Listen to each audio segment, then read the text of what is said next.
Ayan si Kapitan po naglalakad. Maga pa yun, gising na. Ayan o, kita mo nyo ah. Nakikita nyo naman na talagang up. Talagang up. Ano siya yung magasigasi ba? Alam mo naman yung mga kapitan na mga talagang nagmamalasakit po sa barangay. Bibidyo ko lahat po yan. Lahat po yan.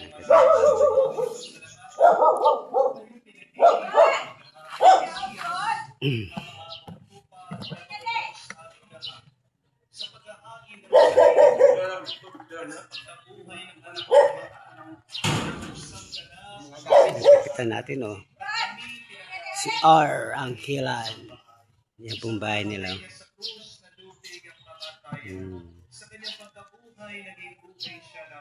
Talagang nagmamalasakit po siya sa barangay. Lahat marami naman itong kapitan dati. Ilang kapitan pero ngayon yan naglinis po sa mga barangay. Kaya oh, yung bahay niya yan. Kita mo malinis yung barangay oh. Mga kagawad po yan naglilinis. Mga kagawad, mga barangay, tanod at saka yung mga porpis. Oh, lahat-lahat po nagtatrabaho sila dito. Tutulong-tulungan po sila. Nagbubulig-buligay sila dito sa summer po. Maupay po sila. Maupay nga agad po sa iyo. Hindi daw ang ginaw dito. Parang ano? Parang bagyo.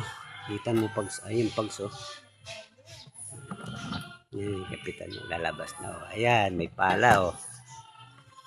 Ganyan ang kapitan dito. Talagang masipag. Ayan. Hindi kailangan siya nangunguna, hindi lang po.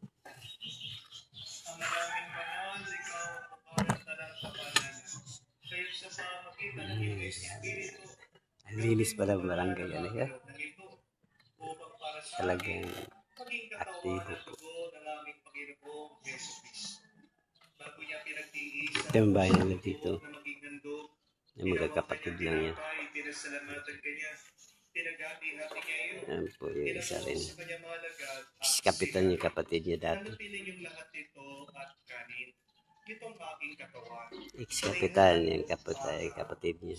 Ito magkakapatid. Magkalalapit lang bahay.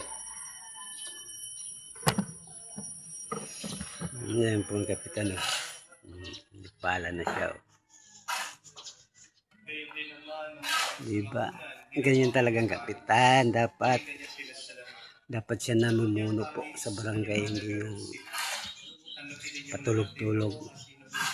Diba?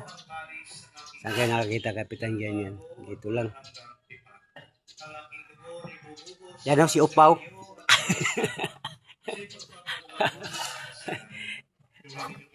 Diba? Kita nyo. Ay. Super. Wala tayong masabi dyan. Mabait talaga yan.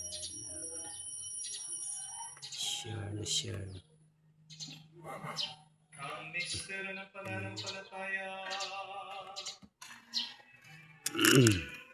Punta natin guys dun sa harap. Wala pa yung iba. Ayan o. Kita mo yung kapitan o. Ayan, kapitan man niya may pala. Ayan. Si R.C. Angkilan. Diba? May kapitan ba na? Bira lang ako nakita kapitan ganyan. Kahit pa sa Mindanao. Yung iba nga alas 10 pa, hindi pa nagising. Yeah, siya na una. Kaya panibago tayo guys.